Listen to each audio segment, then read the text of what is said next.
partie 2 sur 6. Le forum, en principe, il est de forme allongée, mais son contour présente alors là une grande diversité des formes et des modes d'aménagement. Et encore une fois, ça dépend du lieu. Son plan a été malgré tout théorisé par le célèbre architecte Vitruve. Il est constitué d'éléments indispensables, toujours les mêmes, une place, des portiques, une basilique, une curie et un temple. Les forums gaulois, eux, sont toujours fermés et tripartites, c'est-à-dire qu'ils se composent de 3 bâtiments, la place entourée de portiques, le temple et la basilique. La place est entourée donc de portiques sur 3 côtés, parce que le dernier est occupé par le temple. Les premiers forums se composent d'une place de forme quadrillée, ce qu'on appelle un comitium, et d'une curie. Le comitium, c'est une plateforme de forme ronde sur laquelle l'élu local ou les candidats à la magistrature vont venir s'adresser à la population. Elle mesure 90 mètres de long et 30 mètres de large. C'est en gros la longueur d'un terrain de foot, moitié moins large si vous voulez. Elle est dotée de gradins sur un des côtés. C'est à cet endroit qu'ont lieu les assemblées et les élections. C'est également là qu'ont lieu les cérémonies de triomphe, les enterrements de personnages importants et les sacrifices. La basilique, quant à elle, est construite dans un second temps. J'y reviens dans un instant, parce que d'abord, on va parler de la curie. La curie, en quelque sorte, c'est l'appendice de la basilique. Elle accueille les réunions et les débats des membres du Sénat ou de l'Assemblée municipale. Le Forum romain associe donc, vous l'avez compris, la religion et le domaine politique à l'identique exact du Forum de Rome. C'est à cet emplacement que s'élève ce qu'on appelle le tabularium, la résidence de l'élu local qui, à la base, est le lieu où on conservait en fait les tablettes de cire tabulae publicae qui lui ont donné son nom. C'est aussi et surtout le lieu où on conserve les lois, les traités et les archives. Tout ça est écrit sur des tablettes, vous avez compris. Il peut avoir plusieurs étages, et alors sa partie souterraine accueille des spectacles et des combats de gladiateurs. De toute façon, partout, dès qu'il y a un endroit, vous pouvez être sûr, il y a un combat de gladiateurs. En bref, le forum, c'est le lieu de rencontre et de transactions commerciales. Le rôle du temple grandit plus encore avec la célébration du culte impérial. Le forum, donc, est aussi un moyen de mettre en valeur le dirigeant. Tous les bâtiments qu'il compose sont construits avec des matériaux locaux. On ne va pas à des années-lumière chercher, du tuf, du travertin ou du marbre. Son rôle principal, c'est de mettre en valeur l'empereur, comme le rappelle la statue, toujours placée au centre de la place.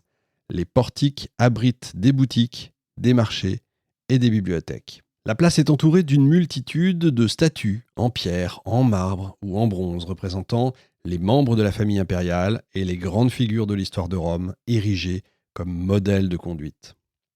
Elles prennent place sous les portiques, dans la basilique, dans la curie, ou même à l'entrée du forum. Les statues peuvent également rendre hommage aux dynasties des élites locales. Le forum est donc, encore une fois, le symbole par excellence de la romanité. Il est le théâtre des pouvoirs politiques, religieux et administratifs. Il est le lieu de l'exaltation de la citoyenneté, le cœur battant des cités de l'Empire romain.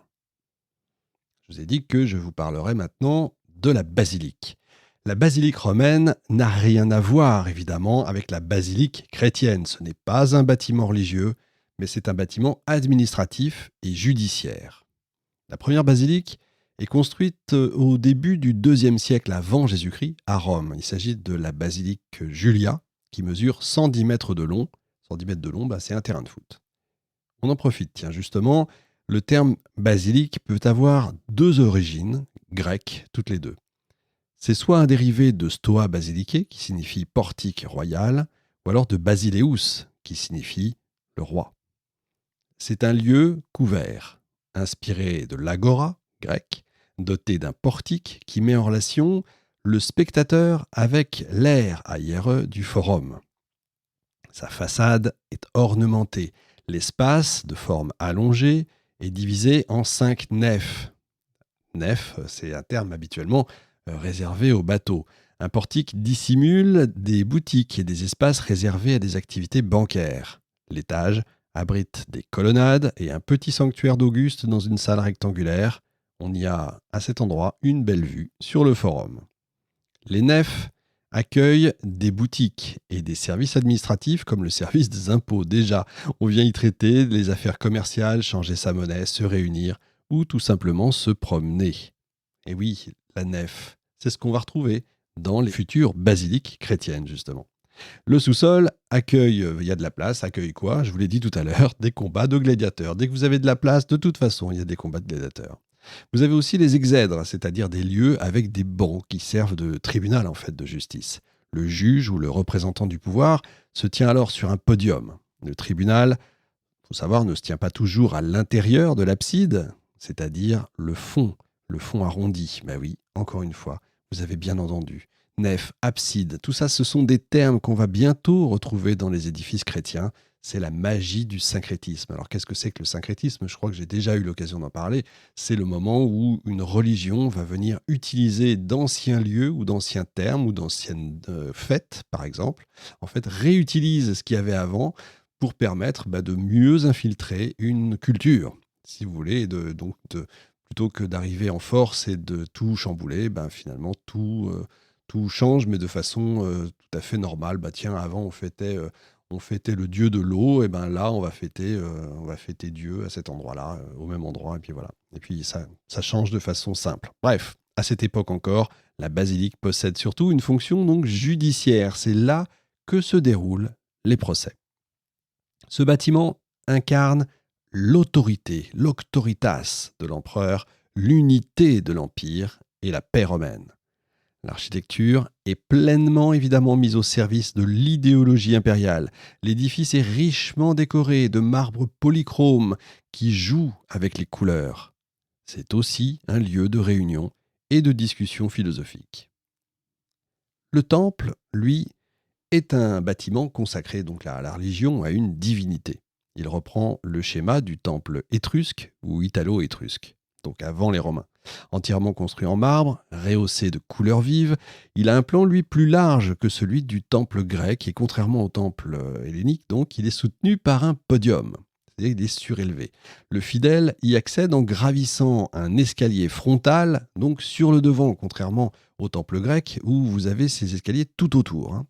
Il se retrouve dans un vaste espace qu'on appelle pronaos, c'est-à-dire espace avant le naos, encore des termes grecs, qu'on retrouvera encore une fois dans les cathédrales, vous aurez le pronaos, etc. La salle, le naos, c'est la salle la plus sacrée du temple, là où est déposée la statue du culte. Une colonnade et des pilastres engagés dans le mur du bâtiment, ça donne l'impression, vous savez, que les colonnes semblent sortir du mur, fait tout le tour du pronaos. Les colonnes du temple romain adoptent ce qu'on appelle le style corinthien. C'est un style qui est apparu dans les temples de la fin du 5e siècle avant Jésus-Christ, qui va s'imposer à Rome sous Auguste. Vous avez, vous savez, 3 ordres dans l'architecture en général. L'ordre dorique, le ionique et le corinthien. Le dorique, c'est le plus simple. Ce qu'on appelle, c'est le chapiteau. C'est ce qui est en haut d'une colonne. En gros, vous avez ça dans les temples grecs. C'est le plus simple, rectangulaire. Vous avez le ionique, qui a une forme de corne de bélier, vous savez, qui fait 2 spirales de chaque côté, qui est très joli, très, on dit, très féminin. C'est le deuxième, là aussi très grec. Et puis le style corinthien, qui est là typiquement romain. Les colonnes ont un fût cannelé, une base attique forte, des scoties et des tores, des sortes d'anneaux, vous savez, saillants tout autour. Le chapiteau, lui, se compose de 2 rangées de feuilles d'acanthe et de petites volutes. Les feuilles d'acanthe, c'est ce qui caractérise le style corinthien. Donc, c'est très décoré, il y en a partout, c'est un peu chargé. 3 rangées de colonnes séparent le pronaos de la salle de culte, le saint des saints, qu'on appelle encore une fois le naos en grec, et la cella en latin, qui va donner cellier. Et puis celui qui ira chercher ce qui est dans le cellier, comme le vin ou la nourriture, dans le cellarium, non, plus tard, c'est le cellararius qui va donner sommelier plus tard. Ça donnera aussi la cellule, la petite pièce du moine, là où il va dormir. Et encore une fois, le syncrétisme, la religion, va encore utiliser beaucoup de choses. Si celle des temples grecs est simple, cette fameuse cella, ou le naos, celle des sanctuaires romains est triple, parce qu'elle conserve les statues des 3 grandes divinités de la triade capitoline. La cella est située dans l'axe de l'entrée. Une grande importance donc est donnée à la façade. Le fronton, lui, ouvert, accueille un important décor qui se déploie sur la toiture. Le toit du bâtiment est également orné de véritables statues qu'on appelle les acrotères. Le meilleur exemple de temple gallo-romain encore en place en France, il suffit de regarder, vous allez sur Google, c'est la maison carrée de Nîmes, élevée par les habitants de Nîmes pour rendre hommage au petit-fils d'Auguste. L'ensemble de l'architecture est mis là encore au service du pouvoir impérial. Tout est mis en scène, il n'y a rien de gratuit. Les sacrifices se déroulent à l'extérieur, devant une foule immense qui vient à cet endroit. Alors c'est vrai pour acheter ou pour vendre, mais aussi pour rendre un culte au dieu de Rome et surtout à l'empereur qui a permis à la ville de se développer et de prospérer. L'élever au rang des divinités, c'est donc une manière pour les citoyens des provinces de le remercier pour ses bienfaits. Le culte de l'empereur favorise en plus la propagation de l'idéologie impériale et le maintien de l'ordre et de la cohésion sociale au sein de la Gaule romaine. L'émission 5000 ans d'histoire est désormais accessible gratuitement, divisée en 6 parties, du vendredi au mercredi. En vous abonnant pour 2 € par mois, le prix d'un café, vous avez accès à l'émission et aux plus de 300 autres, en entier, en exclusivité et surtout sans pub. Le lien est dans la description.